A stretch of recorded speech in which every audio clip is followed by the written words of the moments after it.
എന്താടോ ചേച്ചി കടിയുണ്ടോ? ഇല്ല, കടി ഉണ്ടായിപ്പോ ഒരുത്തരും വന്നില്ല. കടി തീർന്നപ്പോഴാ ഓരോരുത്തർ വന്നത്. വൈകുന്നേരത്തേക്ക് കടിയാവോ? 3 മണിയോടെ കടിയാകും, ചിലപ്പോ 4 മണി. എന്നാലേ കടിയാകുമ്പം വരാം. ഓ ആയിക്കോട്ടെ. ആയിക്കോട്ടെ. കടി ഉള്ളപ്പോ വരികയല്ല, ഇല്ലാത്തപ്പോ വരും. കടി ഉണ്ടാന്ന് ചോദിച്ചിട്ടുണ്ട്.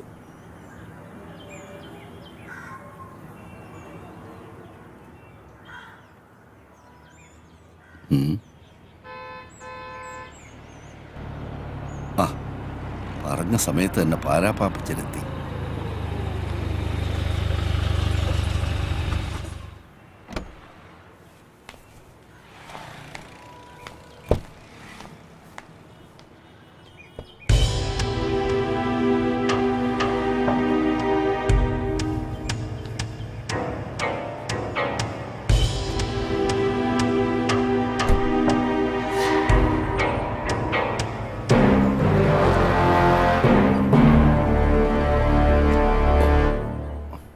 ശ്രീധര, താൻ മുറിയിലോട്ട് വാ. ഓ,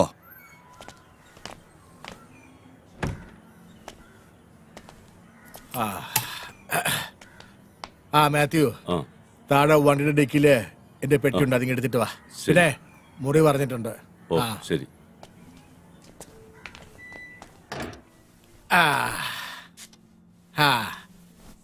പിന്നെ ശ്രീധര, എന്നെ അയക്കൊണ്ട് വിശേഷങ്ങള്.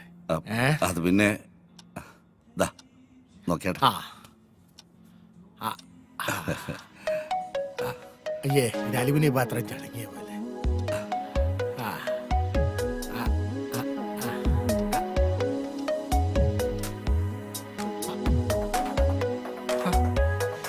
ഇതേതാടാ?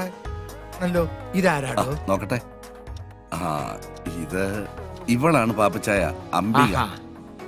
ഞാൻ വിചാരിച്ചതിനെ തന്നെ പാപ്പച്ചായ സെലക്ട് ചെയ്തു. ഇവളുടെ ഭർത്താവ് ഗൾഫിലാ, വീട്ടിൽ അടയിരുന്ന് മടുത്തു. ഞാൻ നേരത്തെ മുതലേ പാപ്പച്ചായന് വേണ്ടി കണ്ടുവച്ചിരുന്നതാ. ഇവൾ എന്റെ നമ്പർ തേടി പിടിച്ചു വിളിച്ചു. എന്ന് പറഞ്ഞ ഓൾ കേരള ഡിസ്ട്രിബ്യൂട്ടർ താനല്ലേ? പലതിന്റെ റിലീസ് താൻ വഴിയല്ലേ? പക്ഷെ പാപ്പച്ചായന് വേണ്ടി ആലോചിക്കുമ്പോഴാ ഞാൻ കുഴയുന്നത്. അതെന്നാടോ? ഓ, പാപ്പച്ചായന്റെ അവസാനത്തെ ആ പണി, അത് പെണ്ണുങ്ങൾക്ക് സഹിക്കാൻ വലിയ പാടാ.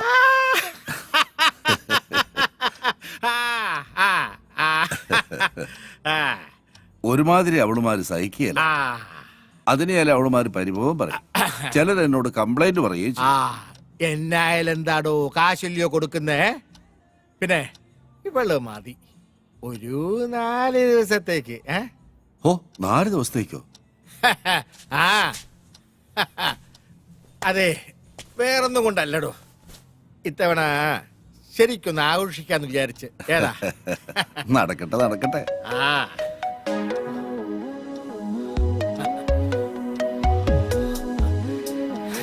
എന്റെ അമ്പി.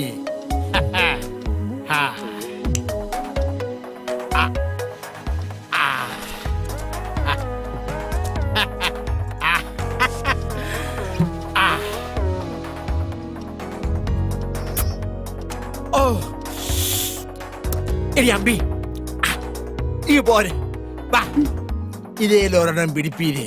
എനിക്ക് വേണ്ട പാപ്പച്ചായ. വാടി. എന്നിട്ട് മൊത്തം പ്ലാനതാ? ഏയ്, ഒന്നുമില്ല. വേണ്ടേ?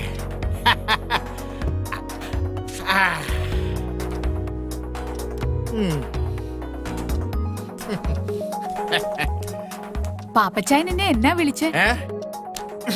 അമ്പീന്ന്. നിനക്ക് ഇഷ്ടായില്ലേ? എന്റെ ഭർത്താവ് എന്നെ അമ്പീന്നാ വിളിക്കുന്നേ. അതെന്നാടി പെണ്ണെ, നിന്റെ ഭർത്താവിന് മാത്രം ആ പേര് അങ്ങോട്ട് എഴുതി തന്നിരിക്കുകയാണോ? അരുത്, അദ്ദേഹത്തെ വെറുതെ വിട്ടേക്ക്. അതും ഇതും എന്റെ സ്വകാര്യതയാ. അതൊക്കെ പോട്ടെ. നിന്റെ ഈ ഭർത്താവ് ഗൾഫിൽ പോയിട്ട് എത്ര ആളായി? 3 വർഷം. ശ്രീധരൻ ചേട്ടൻ നിർബന്ധിച്ചപ്പോ ഞാൻ തെറ്റി ശരി നോക്കിയില്ല. ഇത്രയും നാള് മനസ്സിൽ വെച്ചിരുന്നത് ശമിപ്പിക്കണം, അത്രേ ഉദ്ദേശിച്ചുള്ളൂ.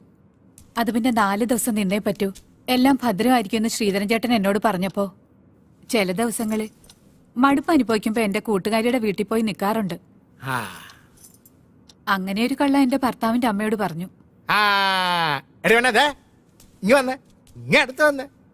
ദേ മിടിക്ക മിടി മിടിക്ക്. ഞാൻ എത്രാമത്തെയാ പാപ്പച്ചായന്റെ ലിസ്റ്റിൽ? ഇതിന്റെയൊക്കെ ലിസ്റ്റ് ആരും നോക്കുന്നത്? കള്ളൻ. ആ എന്റെ പെണ്ണെ നീ അപ്പൊ പോയല്ലേ? അതെ, ഉച്ചയ്ക്ക് മുന്നേ വീട്ടിലെത്തണം, അല്ലെങ്കിൽ ഞാൻ പാപ്പച്ചായന്റെ കൂടെ വരേണ്ടി വരും.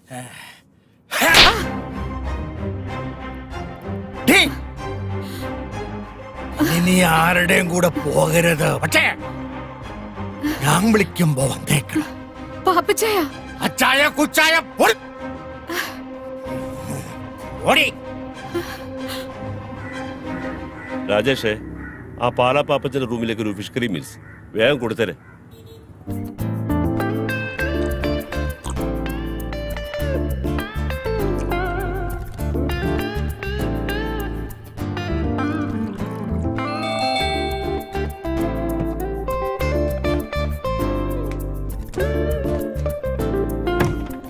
ആ ചേട്ടനാ, വാ ആഹാ ഓരോന്നൊഴിക്കട്ടെ.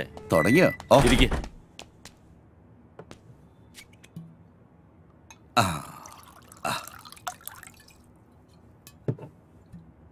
ഞാൻ ശ്രീധരേട്ടനോടൊരു കാര്യം ചോദിച്ചോട്ടെ, പല പ്രാവശ്യം ചോദിക്കണമെന്ന് തോന്നിയിട്ടുള്ളതാ.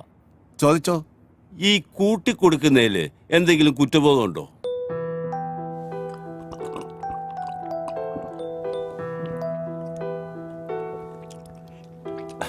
അല്ല, ഞാൻ ചോദിച്ചെന്നേ ഉള്ളൂ. ഇല്ല, ഒരു കുറ്റബോധവും ഇല്ല. ജീവിക്കണം, കൂടെയുള്ളവർ ജീവിപ്പിക്കണം. എന്റെ മോടെ പഠിപ്പ് മുടങ്ങരുത്. അങ്ങനെ ചിന്തിച്ചാൽ എവിടാ കുറ്റബോധം?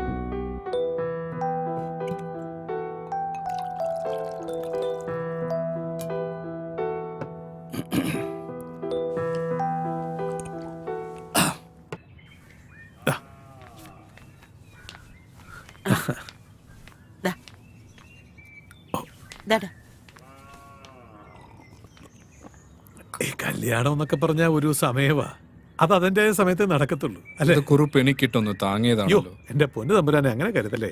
ജോത്സ്യപ്രകാരം അങ്ങനെ ഒരു ചൊല്ലുണ്ടല്ലോ, അതുകൊണ്ട് പറഞ്ഞതാ. ആ അത് പറഞ്ഞപ്പോഴാ ഓർത്തത്, നമുക്കൊരു ജോത്സ്യനെ കാണണ്ടേ ഭദ്ര? അവനിങ്ങി വരട്ടെ ചേച്ചി, നമുക്ക് നോക്കാം. അല്ല, വിഷ്ണുകുഞ്ഞ് ബോംബെയിൽ കോൾഗേറ്റ് കമ്പനിയുടെ മാനേജർ അല്ലേ? അതിന് പറ്റിയ പെമ്പിള്ളാരെ ആരെങ്കിലും ആലോചിച്ചാ അവർക്ക് ഈ പട്ടിക്കാട് വല്ലതും ഇഷ്ടപ്പെടുവോ? എന്റെ തമ്പുരാനെ, ഈ ഇല്ലൊക്കെ അങ്ങോട്ട് വിറ്റിട്ട് വല്ല ടൗണിലും പോയി നല്ല വീടെടുത്ത് അങ്ങോട്ട് താമസിക്കും. എടോ, എനിക്ക് ഇതൊക്കെ മതിയടോ. അയ്യോ, അവന്റെ കാര്യമല്ലേ, അവൻ വരട്ടെ നോക്കാം. ആ എന്നാ പിന്നെ ഞാനങ്ങോട്ട്. ഉം. ശരി.